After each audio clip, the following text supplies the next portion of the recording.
Hi, my name is Carolyn Weber, and I want to talk to you about All I Want for Christmas. A couple of years ago, I submitted my DNA to Ancestry, and I was amazed at the things that I discovered. Some of the discoveries were just who my cousins were. One of the most fascinating discoveries was learning about cousins, aunts, uncles, grandparents, great-grandparents, great-great-grandparents, and even third great-grandparents through the people that I met. It wasn't just learning their stories, because I actually had their names and dates and places, but I didn't have a lot to fill in beyond that. What I'd always wanted was pictures and stories to make them real. What I want to share is how I did that, and so I'm going to show you how we looked through Ancestry to find these cousins, and how I made the connection to finding descendants of my second great-grandparents.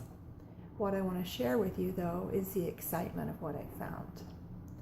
My grandmother died when my father was just a young child, so I never met her, and he hardly knew her. He was the oldest of the siblings of her. He was the oldest of her children, and so most of her children just have almost no recollection of her at all. So my desire to know about my family has been great, because there's nobody to share that information with me. So with Ancestry DNA, I was able to locate descendants of my second great-grandparents. I contacted them and said, I have this genealogical data to share with you and a couple of pictures, and I'd love to exchange with you.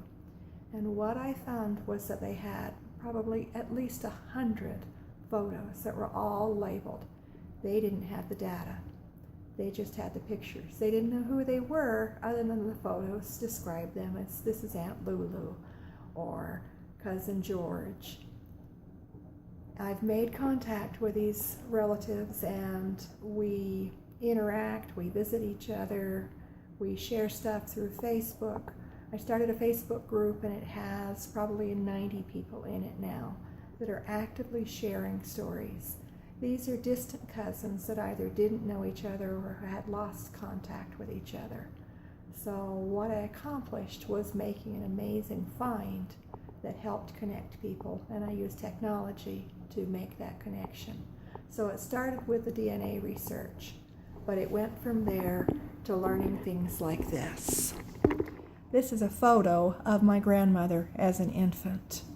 There were 3 known photos of her previously, none of her as a child. This picture here shows my father as a young boy. There's few pictures of him. This picture shows my grandfather and a bunch of my father's cousins. This picture brought out so many stories about what happened that day when they went fishing. This is a picture of my third great-grandmother.